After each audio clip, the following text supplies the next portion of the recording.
ఏనుగు తొండం గట్టికచ్చలం. నరేష్ గారు మెయిన్ లీడ్‌గా చేసిన సినిమా ఇది. మనం చాలా రోజుల తర్వాత చాలామంది కమెడియన్స్‌ని ఒక సినిమాలో చూస్తున్నామంటే అది ఈ సినిమా ద్వారానే అనుకోవచ్చు. దీన్ని డైరెక్ట్ చేసింది రవిబాబు గారు. చాలా రోజుల తర్వాత ఈయన మళ్ళీ ఒక సినిమాతో అయితే మన ముందుకొచ్చారు. ఇప్పుడు ఈ సినిమా అయితే ఈటీవీలో స్ట్రీమింగ్ అవుతుంది.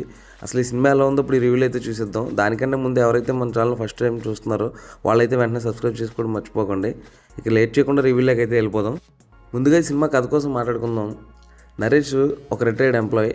ఆయనకు వచ్చే పెన్షన్ ద్వారా మాత్రమే తన ఫ్యామిలీ అయితే నివసిస్తుంటుంది. తనకి ఇద్దరు కొడుకులు కూడా పెన్షన్ మీద ఆధారపడి ఉంటారు. సో అటువంటి టైంలో ఆ నరేష్ని సరిగ్గా చూసుకోకుండానే వాళ్ళ లైఫ్ని అయితే లీడ్ చేస్తూ ఉంటారు. సో తనకైతే ఈ టైంలో ఒంటరి భావం కలిగి తనకు పెళ్లి చేసుకోవాలనిపిస్తుంది. అదే ఇంట్లో పనిచేస్తున్న భవానీ అనే ఒక అమ్మాయిని అయితే పెళ్లి చేసుకోవడానికి సిద్ధమవుతారు.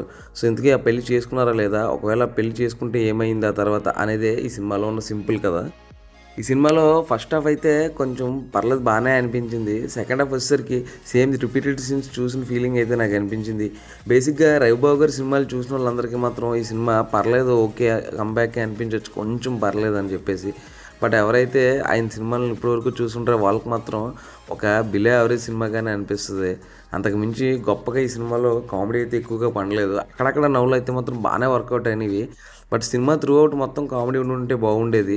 రిపీటెడ్ సీన్స్ అయితే ఎక్కువగా వచ్చిన ఫీలింగ్ అయితే అనిపించింది నాకు. కమెడియన్స్ మాత్రం చాలామంది ఉన్నారు. యాక్టింగ్ మాత్రం అందరూ బాగానే చేశారు. ముఖ్యంగా నరేష్ గారు, ఆ తర్వాత ఆయన చిన్న కొడుకు క్యారెక్టర్లో చేసిన ఆయన కూడా బాగానే చేశారు. ఇంకా కృష్ణ భగవాన్ గారిని చాలా రోజుల తర్వాత మళ్ళీ స్క్రీన్ మీద చూసినందుకు పర్లేదు, బాగానే అనిపించింది.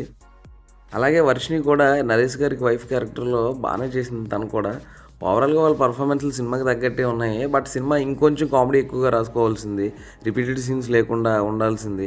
మరీ అంత కామెడీ అయితే లేదు కానీ పట్టలేదు, జస్ట్ ఓకే. ఇది ఓటీటీ మూవీ ఎందుకు రిలీజ్ చేశారో నాకు ఇప్పుడు అర్థమైంది.